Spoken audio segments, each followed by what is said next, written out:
Hello, this is Brandy Weaver. We are doing case video for crisis and trauma therapy with Professor Christopher Gibson. Today is April 30th, 2017. My role-playing partner is Scott Weaver.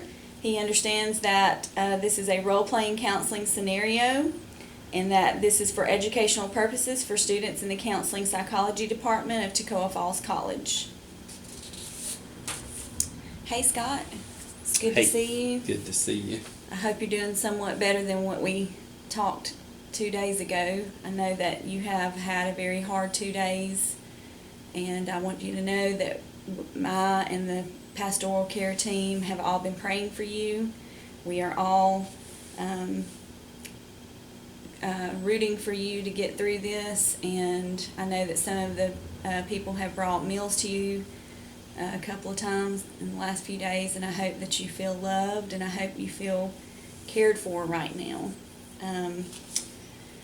Hopefully you will see the pastor tomorrow. I made an appointment with you to see him, and so over the next few months you will see him and me on a regular basis. All right. Thank you for dropping everything in a dime and seeing me. I know how hectic schedules can be and how busy it can be, and that means a lot. That definitely helps me to feel taken care of and cared for, through, you and the rest of the staff, and just grateful for that. So. Well, I would like to start out with a recap of what happened. I know that you have had a really hard time, and the other day you were very distraught. So it was really hard to get any details about what has happened. I feel like it's important for you to talk it out. And so if you're ready to do that, I would like to hear about what happened. Well, in essence, to my surprise, my wife left me suddenly, and it was just kind of out of the blue, and I just didn't understand. It wasn't something I was prepared for, even though I have faith and y'all were in the church and all that stuff. None of that seemed to really offer any hope or comfort at that particular moment. And if anything, it feels like it complicates it because of my desire to serve in the church and what this could do in conjunction with my role in the church. It makes it more difficult, and I almost wish that I was just a nobody or whatever. It seemed like it'd be in the church. It seemed like it'd be easier to deal with and wouldn't be as much at stake.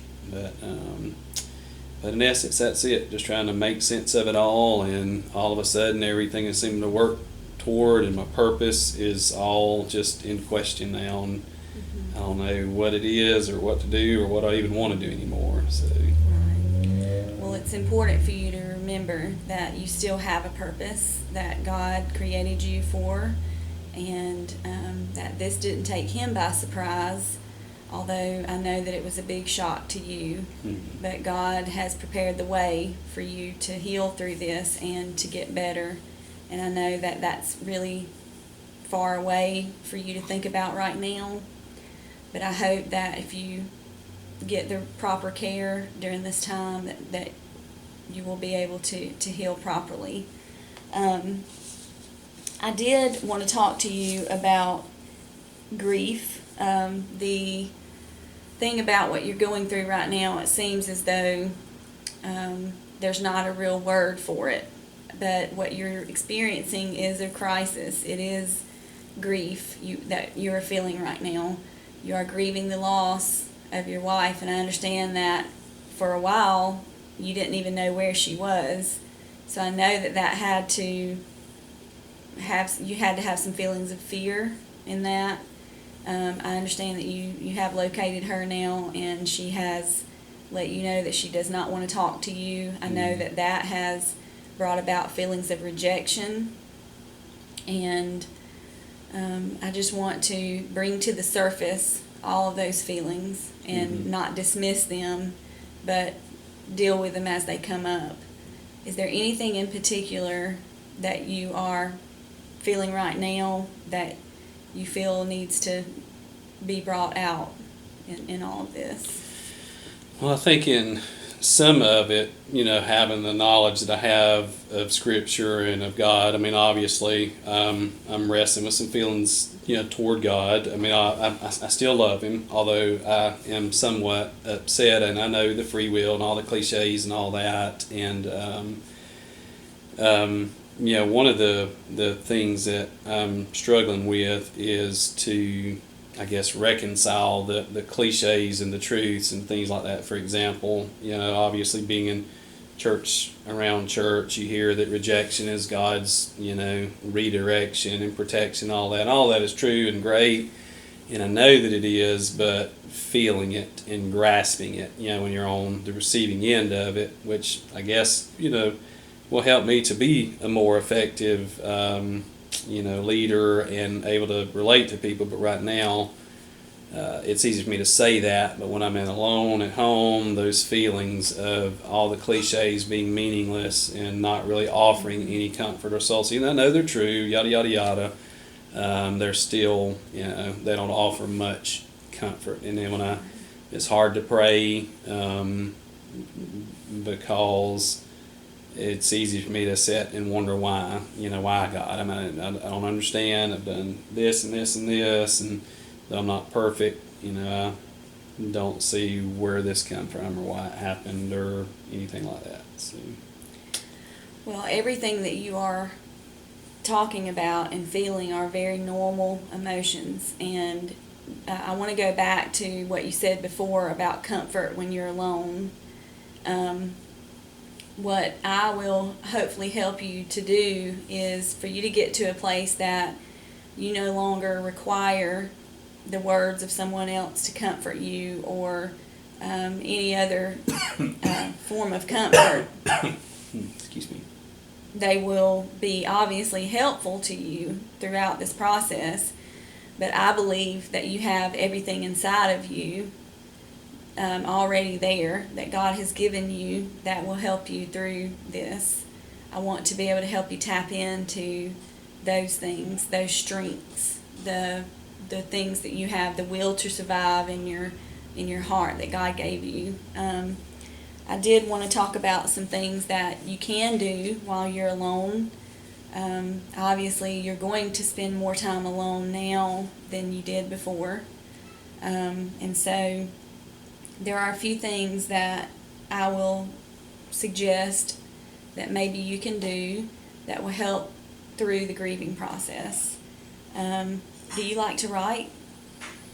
I do. It's something I'm fairly good at. I just seem to never have time to do. But yeah, okay. I like to write. Well, one thing that you can do is journaling. I don't know if you keep a diary type journal or anything like that, but journaling is a very good way for you to release your emotions, and no one ever has to see what you say. It never has to be talked about. It's just between you and God, and that's it. You can write anything you want. You can write, you can keep a daily journal, or you can keep sometimes people will do like an update on where they are in their emotions, kind of like one man spent some time through his grieving process. He would leave a voicemail on his phone, so when people called, they would know how he was feeling that day. That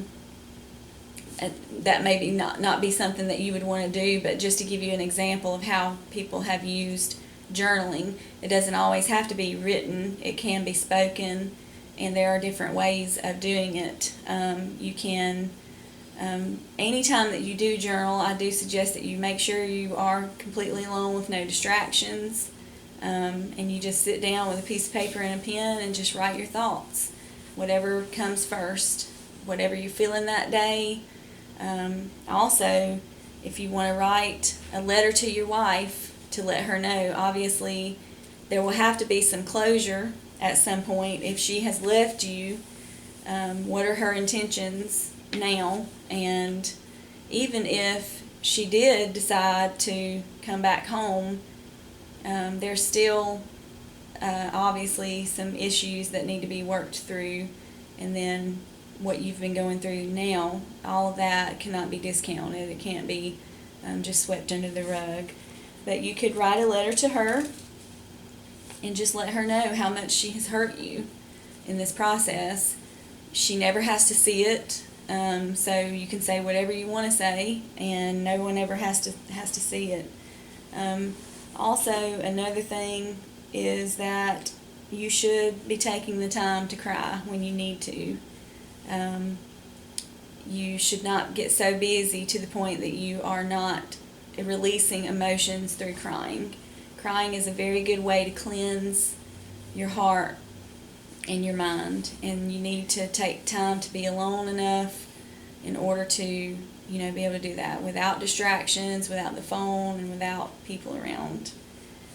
I did want to share with you, this is called the Ball of Grief, and this is a really good way for you to look, just to be able to look at something that lets you know that whatever feeling you're feeling is normal. You can identify what you're experiencing right now through the words in this ball. Like, each one of these little lines has a different word written in it, and every one of them is a different emotion. And I want you to be able to look at this and know that every emotion that you feel is normal during this process.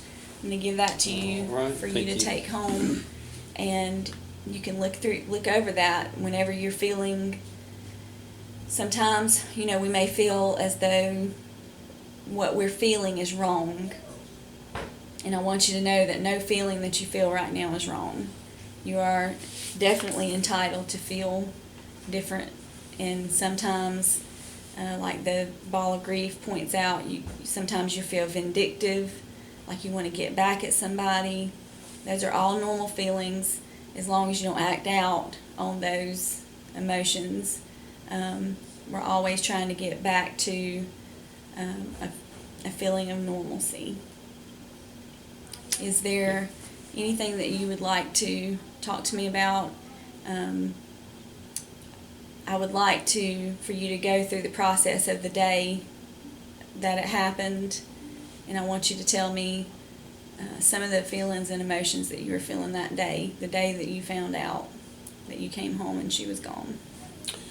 Initially was shock, and then I guess denial, kind of making excuses and things like that. And then as time went on, started feeling the anxiety, worry, worried about what people would think, worried about how I feel, just a whole whirlwind of emotions all at once. And so you spent some time at home alone during the hours that you finally come to a conclusion that she was gone? What indicated to you that she was gone? Well, I knew she was gone. I guess just accepting it initially, because of a note that was left that eventually found, but it was just still something I didn't want to accept right off, and just thought it was some kind of horrible joke or something. But yeah, just started out with that initial, just not wanting it to be so, and therefore rejecting that idea. And but then as it began to set in, just reality struck, as it often does. Okay. Well, again, I just want to reiterate how much the church family loves you and cares about you during this time. Somebody is on call 100% of the time, day or night, for you. Anytime you need anything, all you have to do is call that number, and somebody can be there or talk to you or whatever you need during this time. Like I said, tomorrow you'll meet with the pastor, and hopefully he will be able to incite some hope in you and give you some words of wisdom, and you can talk with him about anything. Obviously, I know that I'm a woman, so it might be a little harder for you to talk to me about certain areas of your marriage, but definitely he will be open to anything you need as far as that goes. And I just wanted to just let you know we're all praying for you. And like I said before, I feel like that you have everything in you that you need, that God has given you to come through this and be better in the long run.